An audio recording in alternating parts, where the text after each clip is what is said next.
I'm emotionally and mentally traumatized from my military service.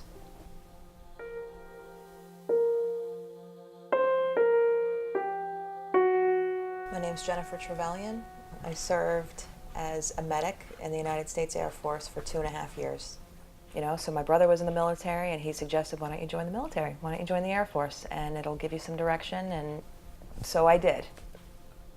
Here's a shot of me at my basic training graduation in San Antonio, Texas, standing with my brother. When the wounded troops would arrive, my heart really, it kind of swelled for them. I mean, they're fighting for our country. I just wanted to help them as much as I could. At the start of being in the military, I was very motivated to do well and to make something of myself. I was pretty proud of this when I got it. I was getting good ratings from my supervisors. I was working hard. I was continuing my education. And after the assault, I lost all motivation. I had no concept of being a woman in the military, so, but once I get there, it was like, holy cow, this is definitely an issue.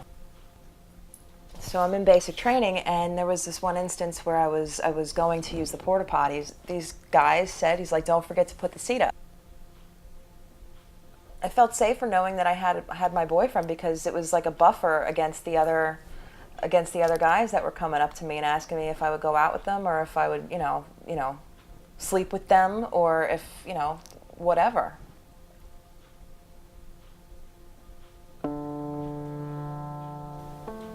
It's almost a given that, you're going to come up against, some sexual harassment and, unwanted touching or, passes. But one night I experienced something, that just went too far.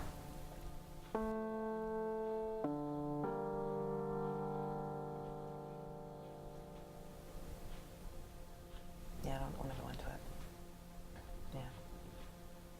Yeah, it just went too far.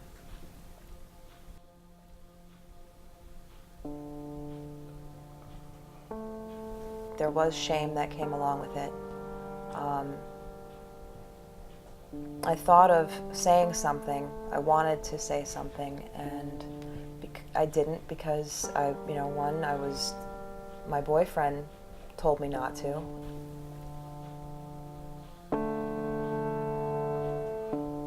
I realized that it would have put my character on the line, and it would have caused, I felt, unnecessary repercussions. I felt enough pressure as it was, and to bring something so personal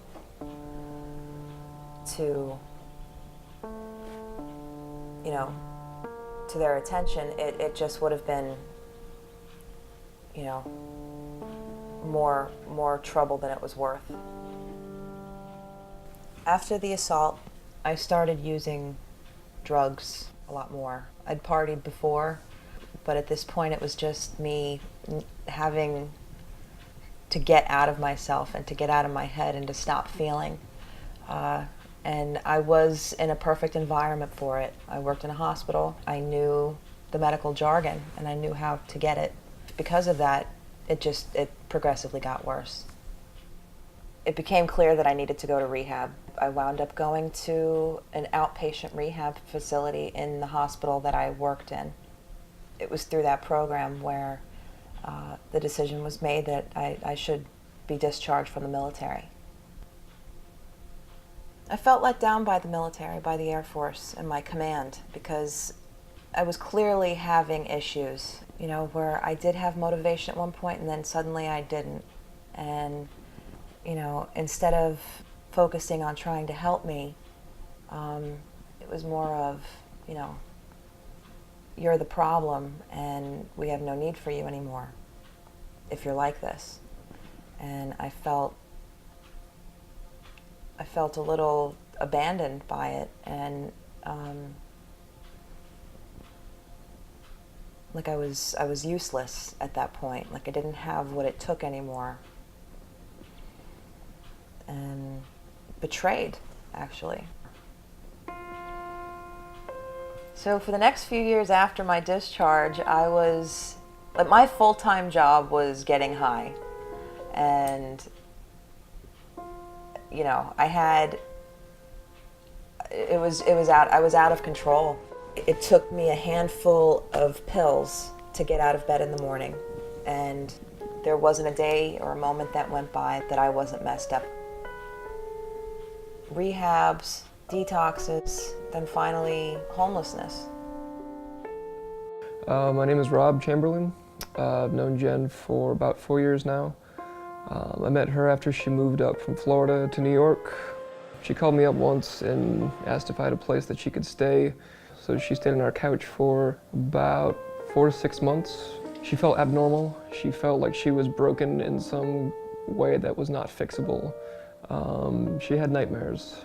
She would wake up at least once a night that I would hear. I almost never saw her smile. I was faced with either living or dying. I decided that I wanted to live. I found 12-step groups. I was finally awarded with a 100% disability rating with the VA.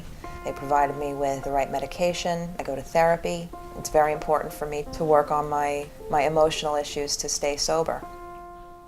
Now she's different. It's like a 180. She's just got a much better self-confidence. She's got a much better awareness of herself. I think the difference between Jen now and Jen then was that she has faith. You know, it's been a difficult path to pull myself out of the hole that I dug for myself, but I've made a lot of changes. I'm proud of my military service, but I don't know if I would necessarily recommend it to other women.